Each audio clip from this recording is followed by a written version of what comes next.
Here's the tomb Easter egg guide for completing the main quest.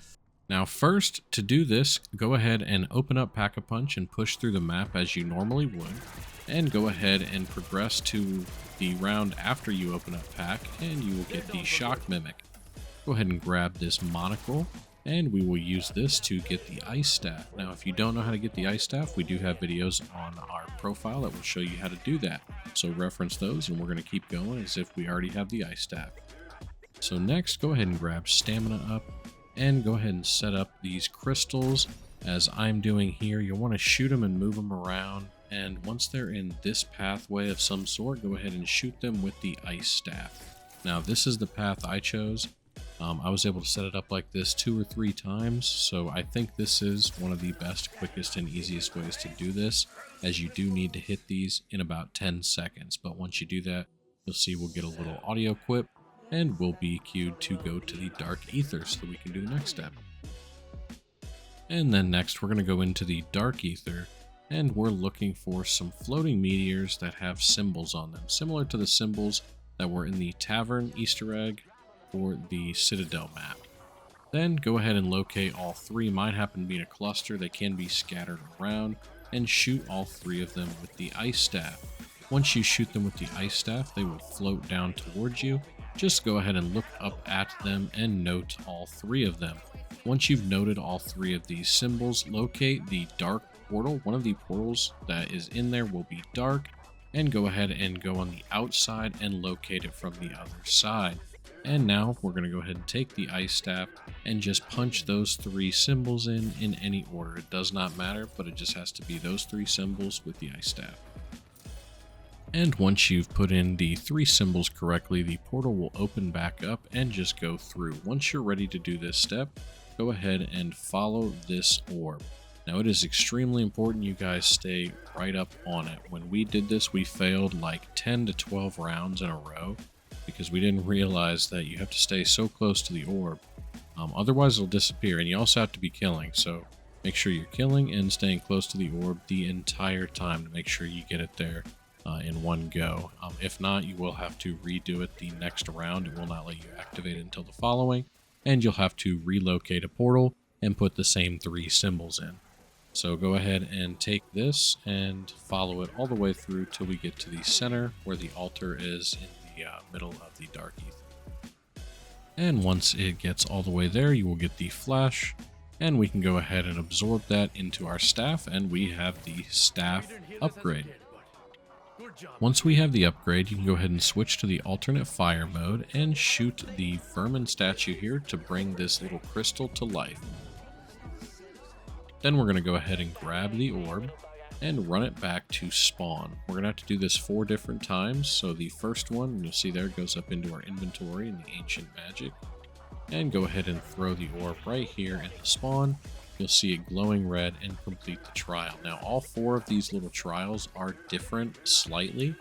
This one is simply just survive. It's like a simple soul box. So go through and just take everything out as we are doing here, and once it is done, you will get the flash.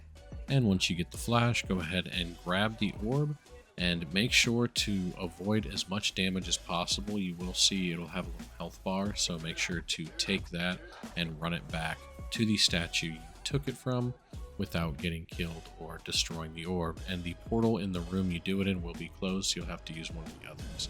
And once we take that back, it will light up the totem, and we will do the next one. So next is the Parasite, and we'll go ahead and grab that, activate it just like you would the other ones, repeat that first part, and we'll go ahead and do this one. Now this trial is just as simple. It is just like the Terminus, filling the orbs for the Beam Smasher. Just go ahead and grab the orbs that drop and bring them over to the collection spot with the statue. And once you've done enough of them, complete, and we can again run that magic back, and you'll see there again that portal closed out.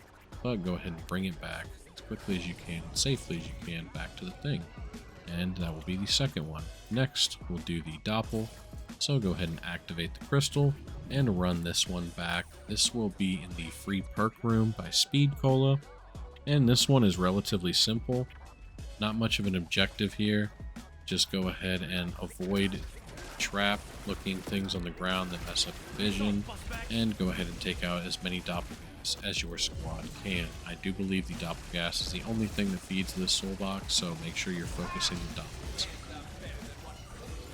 And once you get that last one, it will complete and we can book it with the third orb back to the statue.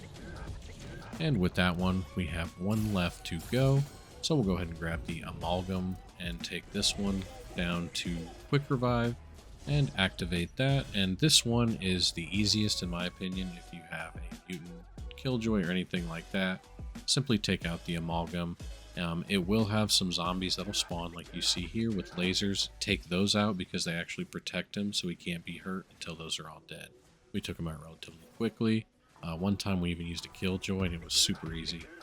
So just take them out, and once he is done, that will give you the final completion. So then we'll grab that one last time, run this back to the Dark Ether, drop it off at the statue, and that is the Easter egg for the tomb, guys. Not a whole lot going on here. This was a relatively quick Easter egg, very similar to Liberty Falls, and the boss fight is similar as well, as you'll see here in a moment. But it is much harder. So now that we have this unlocked, go ahead and interact with this little spiral stone. It will build the bridge, open it up, and you can activate the Sentinel artifact for the boss fight. Once you activate it, you will, as normal, get the vote. Now, we found it easy for this first phase to run around the bottom and just avoid the lasers and take everything out and just kind of run together as a team. Once you take out enough zombies and survive long enough, the Sentinel artifact will actually go blue. At this point, we popped an Ether Shroud every time and just sprayed until he took some damage. So it won't appear as he's taking damage, and then all at once, he'll get all the damage at once. So you'll see here in just a second that will pop, and he will take some damage. So we all used Ether Shroud, and we had some Killjoys and Raindrops, and we kind of just threw everything we could at this boss. It is pretty difficult, relatively long, and you're going to need a ton of ammo.